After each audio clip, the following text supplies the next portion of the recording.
Rais, kelarkansiz-ku. Bersiz menda odamga berasiz balla pul. Qarang sharoitni. Ertalab ballaga pishirib bergan narsa yo'q. Mana nima? Tovuq Nechta bor tovuqdan? 2 ta. Ha, ertalab tuxum bermayaptimi? Ballarga tuxum pishirib bermayapsizmi? Ming afsus. Salkam tovuq ferma qilib yuboribsiz, to'g'rimi? To'g'ri. Ha, ana to'g'ri. Zo'r endi. U tovug'i bor xonadonga ballar pulini bera olmaydi mahalla.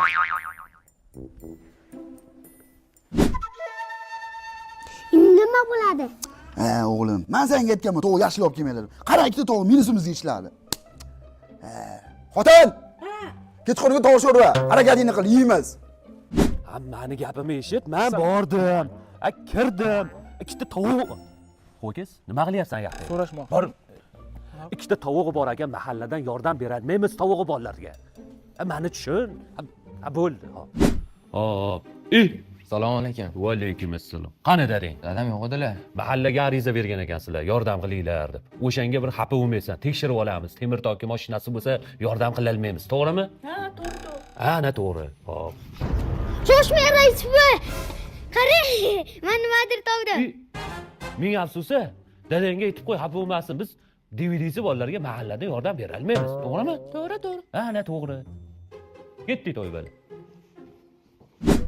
Ha, nima masalada keldingiz? O'tgan safar balla puliga kelganimda eriza oyligi kam bo'lsa ham tayinli ishi bor ekan degandingiz. Ha, esimda, ha. Erim ishdan bo'shab ketdilar. Endi balla pulini berasizmi? Endi menga qarang singlim, siz to'g'ri tushuning. Hech qayerda ishlamaydigan, jamiyatga foydasi tegmaydigan insonga qanday biz ballarda pulini berishimiz mumkin? Ha, to'g'rimi? To'g'ri. Ha, to'g'ri. Bor. Biz ish nima bo'lyapti, girgitdim? Mana mahalladagi beva ayollarni ro'yxati 12 ta ekan. Nimaga edi o'zi? Ha, endi mahalladagi beva ayollarga yordam berish kerak-da. Eri yo'q, qiynaladi. Siz faqat menga yordam beraman deb va'da berdingiz. Ha, erkak bitta gapiradi.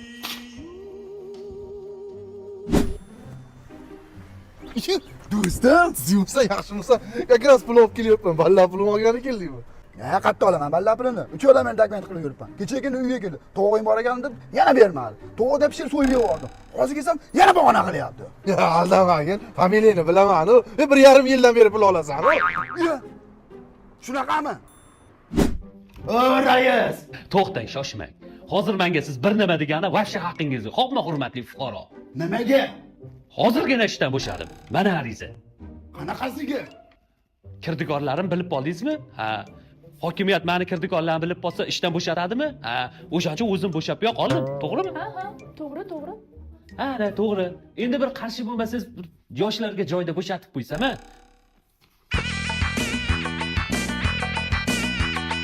Rossiyadagi vatandoshlarimiz diqqatiga. Sizda musofirda yurib ishlagan oyligingizni uyga jo'natishda muammo bo'lib turgan bo'lsa, men sizga Yubor ilovasini tavsiya qilaman.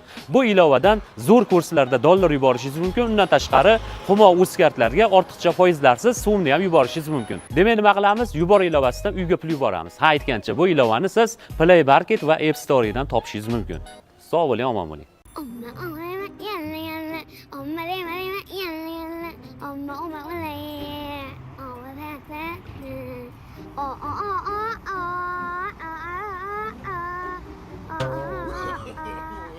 Chiroyli edi. Ulasab berdim qani? Akaxon, WhatsApp yo'q xonadonmi? Yo'lamak. Qanchaga ketadi?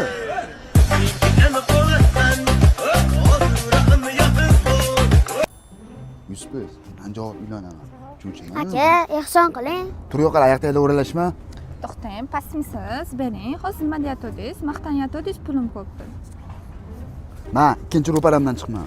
Menga ishonib, olib beraman, nima olib beraman. Men va'da berdim-ku, ustidan chiqaman. Akaxon, yana bitta ehson qilib yuboring. Hali nima senga nima dedim? Ro'paramdan chiqma, dedim. Ha, arkangizdan kelyapman-ku, brat.